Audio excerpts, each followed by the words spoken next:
If we do nothing, we're on track to have a $1.58 trillion deficit this year. Is that correct, Mr. Arrington? That's correct. Interest on the debt. In 2024, we're going to be at $739 billion of debt, interest on the debt. Is that correct? That's correct.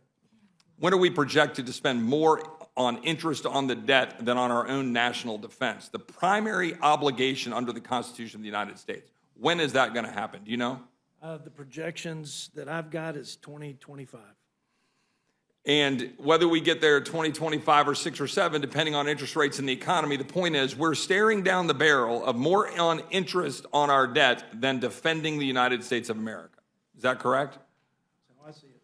Now, your counterpart on the Budget Committee, respectfully, was talking earlier, said, quote, we've got in the Biden budget $3 trillion in savings. But what does that leave out of the story in terms of how much that spends over the next decade? Where would that leave us in terms of debt, Chairman Arrington? Well, let's start with it's half of the $6 trillion that Biden and our Democrat colleagues put onto the debt.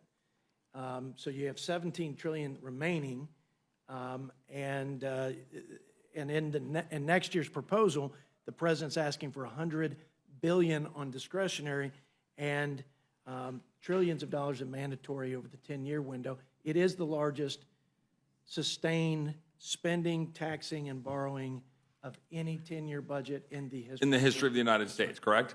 It would spend an additional $17 trillion, would be $50 trillion in debt, right? Another question here. There's been a lot of conversation in here, one in particular conversation exchange about the supposed impact on veterans, okay? We're trying to create a big political issue on the impact on veterans with respect to COVID, unobligated COVID dollars. I want everybody to understand this. Unobligated COVID dollars. After the president has said the COVID emergency is over, after we voted to say that we should end the COVID emergency, after so many issues have been exposed about our COVID spending, that supposedly because we have $50 billion of unobligated COVID dollars we would like to get back out of the hundreds of billions of dollars that I assume the chairman would agree with me have been obligated and are unspent in states and in agencies across the country. Would you agree? I agree. And would it surprise the chairman that according to USA spending on the VA, that as of February 2023, for the current fiscal year, the agency's been granted authority to spend $5 billion out of this federal account, i.e. the COVID account. They carried over a balance of $5 billion from last year. To date, 9.1% of the total $5 billion has been obligated. 9.1% had been obligated. They're not spending it for COVID at the VA. Yet my colleagues on the other side of the aisle want the American people to think we're somehow, because we want to take COVID money back, undermining veterans. Does the chairman think that that's a fair characterization? I believe that is exactly the characterization. So, given that, there's been a lot of conversation about what we're going to do with respect to spending, that we're going to be slashing and burning 22%. Does the chairman agree that when we talk about spending at 2022 levels, the first point is we're talking about spending levels that existed 4 months ago? That's correct. Now, I see some head shaking. That we're talking about spending top line 2022 levels, $1.471 trillion, that we would be spending across the board for discretionary spending at levels in place 4 months ago. That's correct. Chairman agree with that? I agree with that. And that therefore then if you put said caps in place for 2024 to cut $131 billion off of the 2023 levels, that we would then have discretion. Thus the whole concept of discretionary spending. That we, the august members of this chamber, the people's house, would have the ability to decide and use discretion on how we would spend the $1.471 trillion. Is that true? That's true. And therefore we could decide to spend $1.471 trillion on all non-defense discretionary and just zero out defense. Yes. We could spend $1.471 trillion on defense and zero out non-defense. It's open. We have a choice because that's what we do. The question then becomes is what would we do? And what I've heard is, well, there's going to be slashing of programs. If we were to take 2023 defense spending and keep it flat so we can, I don't know, beat China, make sure that our Navy isn't rusting to the bottom of the sea, make sure that we have a ready military, that we could then have non-defense spending at 2019 levels, the levels pre-COVID spending levels for non-defense discretionary, a mere 4 years ago, that we could have that level of spending and we could meet the obligation of the 2022 levels, give or take. That's correct. The chairman agrees with that? And if we did that, we would be, again, returning to pre-COVID levels of non-defense discretionary. So is it the chairman's view or the chairman of Ways and Means, either your gentleman's view, that the government operating in 2019 was so incapable of providing services for the United States, was so efficient, so effective, that we must have the additional spending, that we certainly had no room to cut spending or make it more efficient or more effective, or just, hey, let's just keep the 2019 level of spending. Do either of the gentlemen have a comment on that? Well, I think that will answer itself with COVID, $50 or $60 billion unobligated unspent. That's 2 years later. I would say that's very inefficient execution if there were in fact needs. Secondly, in 2021, we had the highest levels of improper payments, that's waste, fraud, and abuse, at $281 billion. So I agree, there is tremendous inefficiency. Chairman of Ways and Means, have any thoughts on that? You know, when you look at the funding levels that's in this bill, exactly what you said, it was 4 months ago. Right. That's the only people that decide what's going to be cut are the members of Congress. And that's not actually what's being cut, it's what's decided to be appropriated. But you look at 2019 levels, there was a lot of spending there. Right. A lot of spending. So, would it surprise either of the two chairmen that if you kept the fiscal year 23 defense level, the $858 billion number that we just agreed to and was just passed through the omnibus spending bill, jammed through by Democrats at the 11th hour in December, that if we keep that level of spending of defense and add it to the non-defense level that President Obama proposed for fiscal year 24 in his last budget, that you get exactly $1.471 trillion? That's my understanding. Is that true? That's my understanding. So that MAGA extremist Barack Obama wanted to slash and burn the bureaucracy so much that we would be cutting off firefighters and cutting off veterans' benefits. That crazy MAGA extremist Barack Obama just wanted to thwart the ability of the American people to live happily, to pursue happiness without the benefit of government funding. Is that what we're hearing?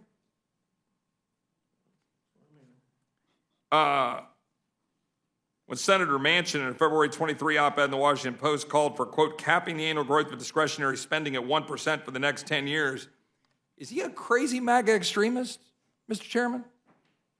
I'm sorry, who was that? Senator Joe Manchin from West I don't Virginia, believe he's Democrat. I'm not a good judge on MAGA extremism, but I don't think he would be one. Okay. Well, I was just curious. When we're talking about work requirements that my colleagues on the other side of the aisle have been talking about, the horrors of the Democrat-Republican agreement led by President Clinton and welfare reform in the 1990s to ensure that we have work requirements, to ensure that people can work while we're still providing benefits for those who might need it. Would it surprise either of the two chairmen that there are over 3.5 million workers missing from the workforce, according to the Federal Reserve Chairman Powell? 3.5 million workers. Does that seem right to the Ways and Means Chairman? seems very reasonable. Millions of workers who dropped out of the labor force during the COVID-19 lockdowns have yet to return. A lot of them are working-aged men. Over 7 million prime working-age men, that men between the ages of 25 and 54 are not working. almost 11% of prime working age men in the United States. Does that sound correct to the two chairmen? Yep. Bureau of Labor Statistics has found that men are spending around 7 hours a day doing leisure activities such as watching television and playing games instead of working. That while there are 779,000 open jobs in manufacturing, 500,000 jobs in construction, and in 2022, the trucking industry needed a record 80,000 drivers. Does that sound correct, Mr. Chairman? I'll tell you, there's help wanted signs all over the country, so that has to be correct. NFIB also did a survey, and they have the highest percentage, almost half, of all the small businesses cannot fully staff up. Well, and if the chairman would allow, there's some other things that we have that we believe that in addition to having spending set to reset the baseline of discretionary spending, I just had a curiosity. Could either of you two chairmen detail, in specific detail, the proposals by our colleagues on the other side of the aisle to reform mandatory spending, to save dollars, to ensure that we can find a way to balance the budget and deal with the current debt crisis? Can you talk about the legislation introduced by my Democratic colleagues, the hearings that they've held, the speeches that they've given, or the press conferences they've done on the front steps of the Capitol, proposing strong reforms to mandatory spending in order to ensure that those benefits will exist for our seniors and for those who might need them? Mr. Roy, I haven't heard a single item in the budget, neither mandatory or discretionary, as an option for reducing spending since I've been here for 6 hours. And Mr. Smith? Yeah, nothing jumps to my mind. I'm sure there's probably, out of the thousands of bills proposed, there has to be something, but nothing jumps to my mind, so it's definitely not being pushed by the majority of the other side. From Mr. Byer, you raise your hand, so I think you've got the solution to mandatory spending for me. Not a solution, Mr. Roy, although I've worried about it for many years. But two things that do jump to mind. Number one is John Larson has gathered over 200 co-signers of a Social Security 2100 bill, not the one that was presented at the end of the last Congress, but one that made it secure through the rest of the century and was unable to get a vote on it. But he has worked hard on it. I've been a co-sponsor with many others. The second thing is Mike Thompson, who had chaired the tax subcommittee, now ranking on Chairman Smith's Ways and Means Committee, has been pushing hard for much more telehealth, which is a part of the solution for Medicare and Medicaid. Sure, and I appreciate the gentleman for that fairly fractional solution with respect to the Medicare problem, albeit I support it and I support telehealth. And by the way, that was a product of getting regulation out of the way in the wake of COVID.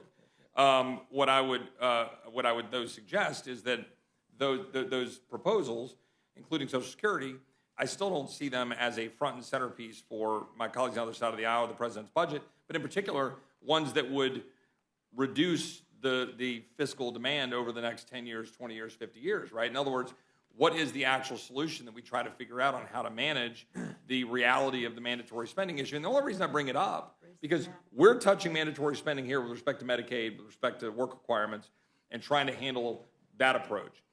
Fully conceding that we, on a bipartisan basis, need to sit down and figure out what we're going to do about mandatory spending broadly, including the burn pits that the gentlelady talked about before, which we created as now mandatory spending last year, which now just put another $600 billion of mandatory spending into the queue. So I think what I was throwing out there, and I'm going to try to interest time to hit a few more issues. You've got the Internal Revenue Service of the $80 billion. Well, Raise the cap on Social Security. well, if my Democratic colleagues are going to run on these various proposals, then I'd like to see that and have them go out and put out all their reforms. That'd be great. But the American people, with respect to the IRS, I've heard a lot of stuff about how this is trying to save fat cats. But I would ask the chairman, New York Times article headline from January 23, Black Americans are much more likely to face tax audits, study finds.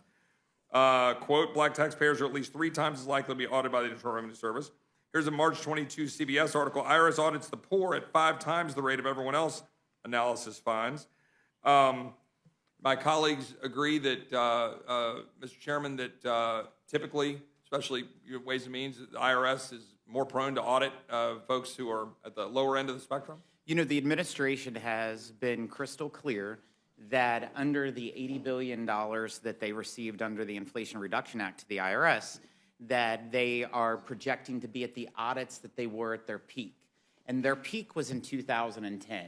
And if you do those calculations, that means that there's going to be over 1 million additional new audits from this $80 billion. But what's even worse, Representative, is more than 650,000 of those new audits are for people making less than $75,000 a year. It's not the billionaires who have the overpaid tax accountants. It's the mom and pops that do the standard deductions, and they're the ones where, you know, for example, the American Rescue Plan had the 1099 aspect. If you have more than $600 in and out of Venmo and PayPal, that it has to be reported to the IRS. Why would you do that? And wondering if you're selling a couch to a neighbor unless you want to track it to make sure you're paying your fair share in taxes. And that's precisely what they want to do. And to not to go back and repeat too much, but the point about revenue, the gentleman's very well aware of the tax bill that is often derided that was passed in 2017. Did revenue as a percentage of GDP and revenue to the Treasury go up or down after that legislation was passed? It absolutely went up. And what's also important is last year we had a record amount of revenue, $4.9 trillion. And it was more than $1 trillion. It was almost $1 trillion more than the Congressional Budget Office and Joint Tax projected upon passage of the Tax Cut and Jobs Act. And I think being off by $1 trillion, that's quite amazing. And so it's clearly our revenues are at 19.6%, like what you said. And so, again, given that our efforts with respect to the debt ceiling and the absence of any actual effort by the President of the United States or our colleagues on the other side of the aisle to save $4.8 trillion over 10 years, driven significantly by obviously an $131 billion cut, to reset the baseline and try to hold that growth in place, while hopefully we could actually get our colleagues on the other side of the aisle to sit down and work on mandatory spending reforms to be able to constrain that, while trying to create economic growth in an environment where we currently have stagflation, where we have banks cutting down on their dollars because interest rates are skyrocketing, because the Fed had a policy of not pulling rates back because they knew they couldn't heading into a political cycle, and then ratchet up interest rates so quickly that we now have a massive problem where banks do not have dollars flowing to projects. People can't get those dollars to then go do construction, which means you don't have economic growth. Are my colleagues concerned about that, both in terms of economic growth and jobs, but also in terms of revenue to the Treasury? You know, absolutely. You look at interest rates have, in the last year, have increased more than the last 15 years combined. That is a huge impact on our economy. That's a huge impact on our future interest expense. It's a multiplying effect. One thing you didn't mention in that whole conversation of everything, the work requirements. If you look back to the welfare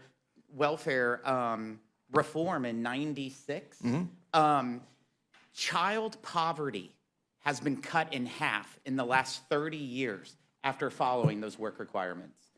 Child poverty has been cut in half. So is the gentleman familiar that the CBO estimates the United States will see a dismal 0.1% growth rate in fiscal year 2023? Is the gentleman from either Ways and Means or Budget familiar that with that CBO estimate of 0.1% economic growth, other estimates of 0.5 or 6% economic growth? They project 0.1% next year and an average of 2 over the next 10. Is it remotely feasible for us to have a strong society with people at work, with strong families, or remotely possible to pay off $32 trillion of debt, or forget paying it off, manage $32 trillion of debt if you don't have economic growth?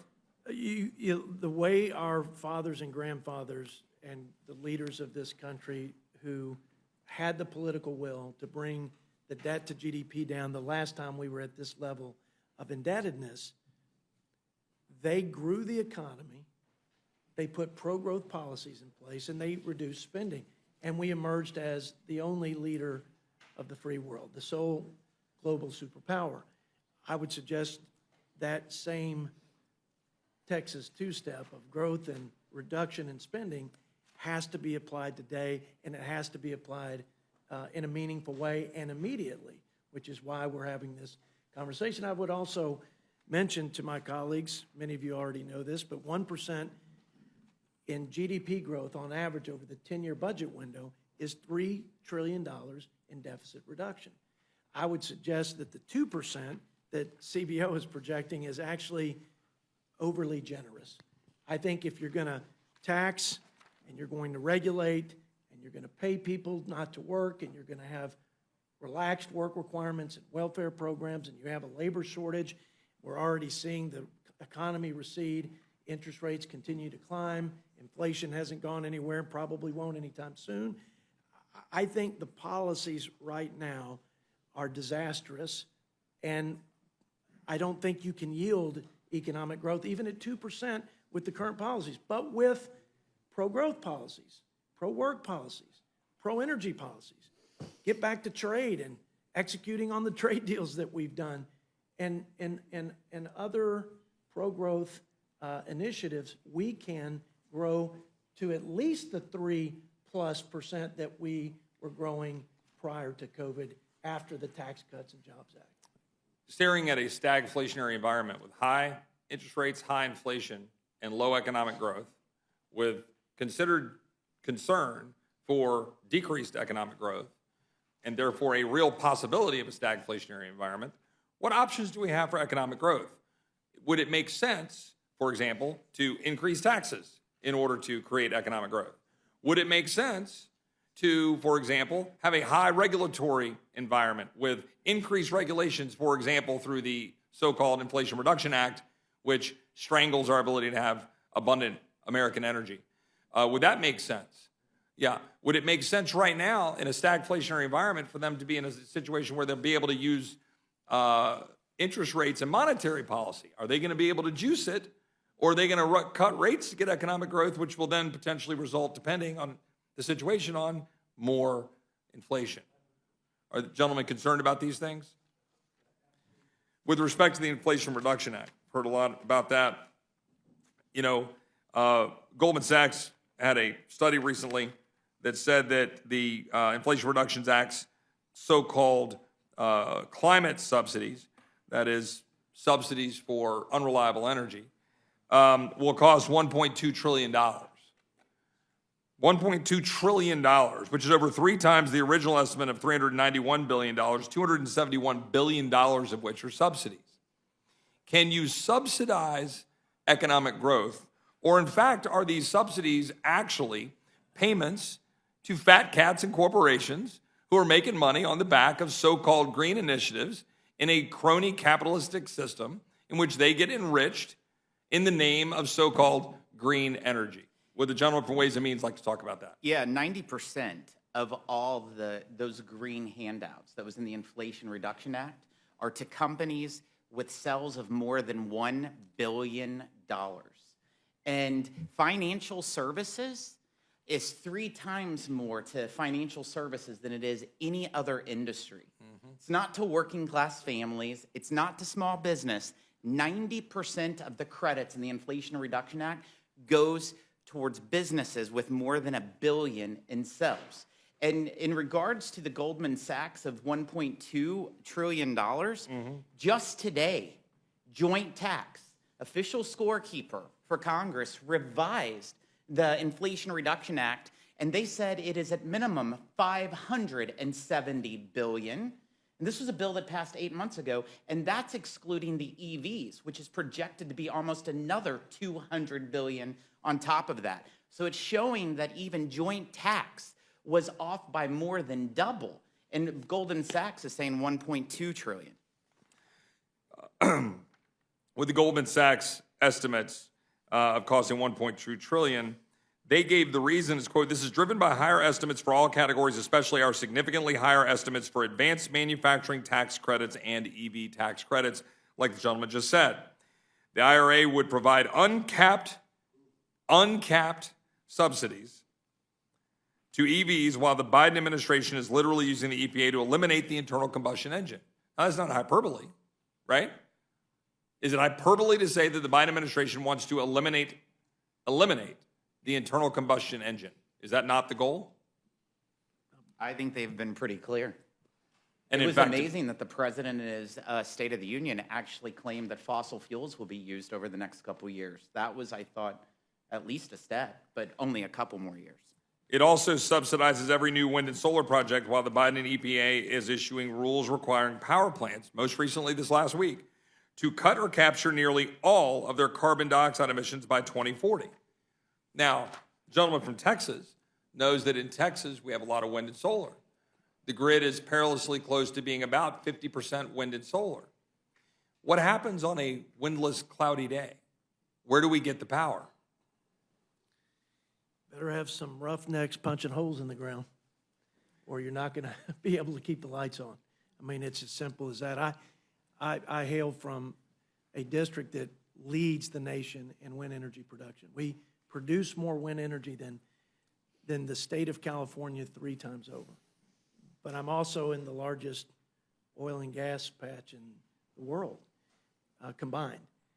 And, I think all the above is, I don't have any problem with that aspiration.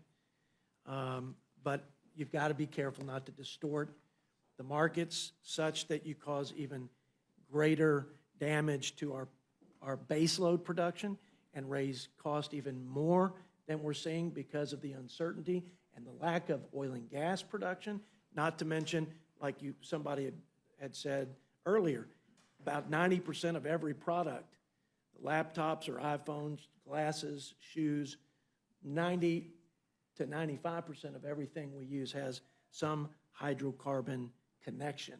So there's a way to do it in a smart and strategic manner, and then there's a way to just throw a bunch of money and hope, in hopes that we end up better on the other side. I think it's very dangerous, and I suspect if we continue down this path, it will be a ruinous path, and we will be weaker, and we will be more vulnerable as a country, and the planet will be more polluted because China will be happy to fill in the vacuum. And these subsidies, the solar subsidies, tend to go to China, not the American people, correct? Here's a February 24th, 23 headline from Forbes. Quote, China's solar companies qualify for benefits under Inflation Reduction Act, where at least 6 Chinese solar equipment manufacturers announcing plans to take advantage of the IRA credits. According to the International Energy Agency, 80% of the world's rare earth minerals and 60% of lithium is in China.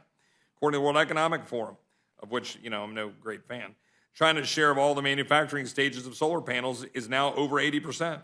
8 of the top 10 largest solar equipment makers are headquartered in China. 10 of the 15 largest wind equipment makers are in China. That surprised either of the chairman?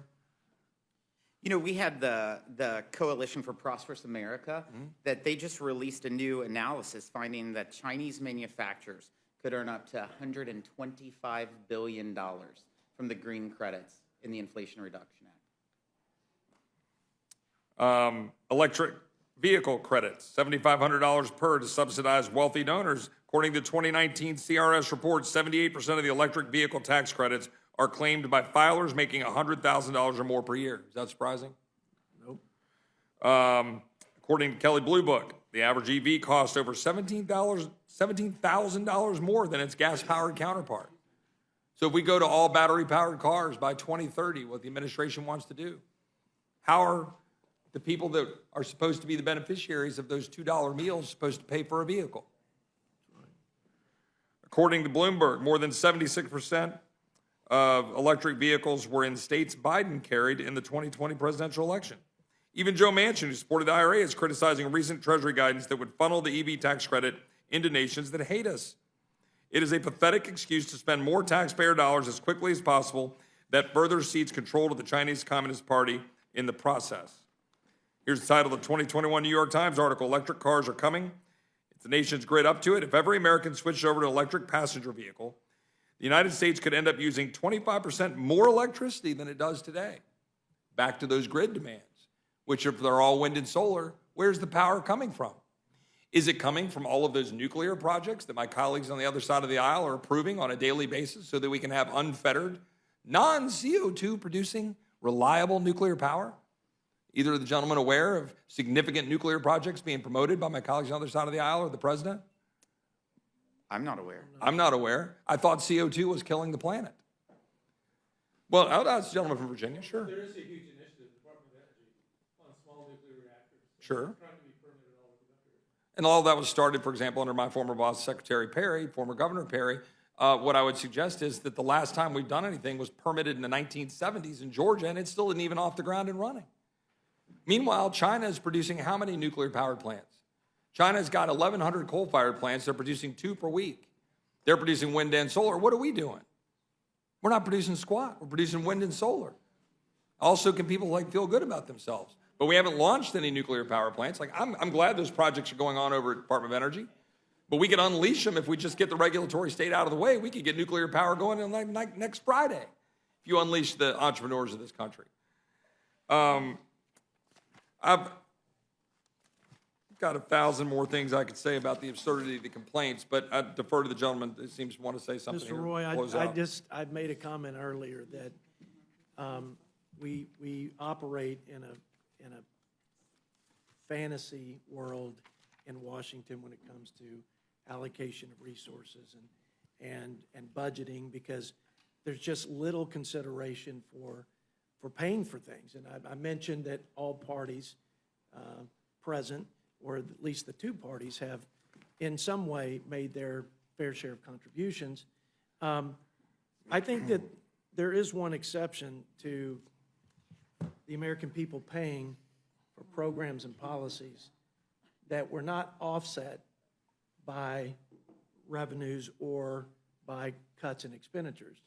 And that's the price that Americans are paying at the pump today. That's right. It's the price that Americans are paying to heat and cool their home. It's the price of the cars that most people drive who are working people. So, as I said before, I like our chances to present what I think is a very reasonable set of provisions to rein in spending responsibly.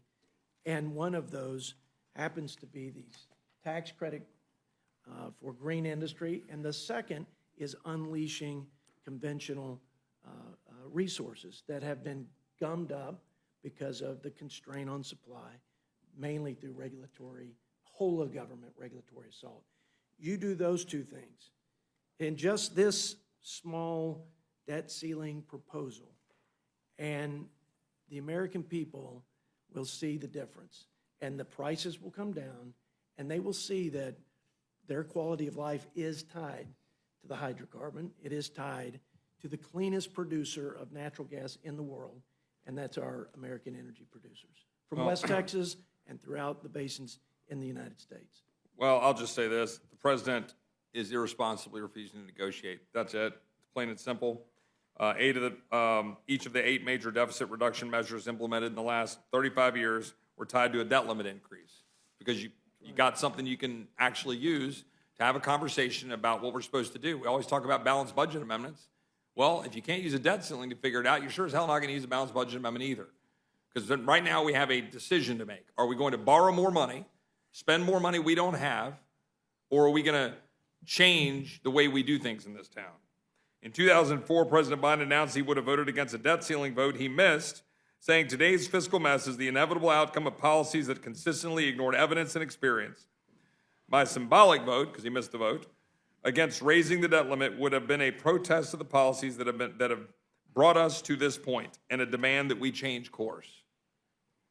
In 2011, President Biden literally led the debt ceiling negotiations that led to the Budget Control Act, which enabled 10-year caps on discretionary spending. It is his job to sit down as President of the United States. It is Senator Schumer's job to sit down as a leader of the Senate with Speaker McCarthy. We are putting forward a proposal here that lifts the debt ceiling. Many of us have never voted to raise the debt ceiling or to move or suspend the debt ceiling, and are doing so because we believe it's critically important that we move the ball down the field, but we must have transformational change. We are proposing simply returning spending, discretionary spending, to levels that were in place 4 months ago for top-line discretionary spending, non-defense discretionary in that to pre-COVID level spending before it was bloated through COVID, making sure that we repeal student loans that are unfair to those who didn't take them out and that favor one versus another, repeal IRS spending that's going to target poor people more than rich people, go reclaim unobligated COVID dollars, repeal IRA subsidies that favor the rich and corporations, not hardworking Americans, and to pass things like the REINS Act, which would get Congress back in the game of ensuring regulators don't constrain economic growth. The American people deserve to be able to go out and create wealth for themselves and their families and their communities. And the best way to do that is get the government out of the way. We should shrink Washington, grow America by passing this legislation. And at a bare minimum, our colleagues on the other side of the aisle ought to sit down and work through something. But I can promise you, a so-called clean debt ceiling ain't going to happen. I yield back. Mr. Chairman,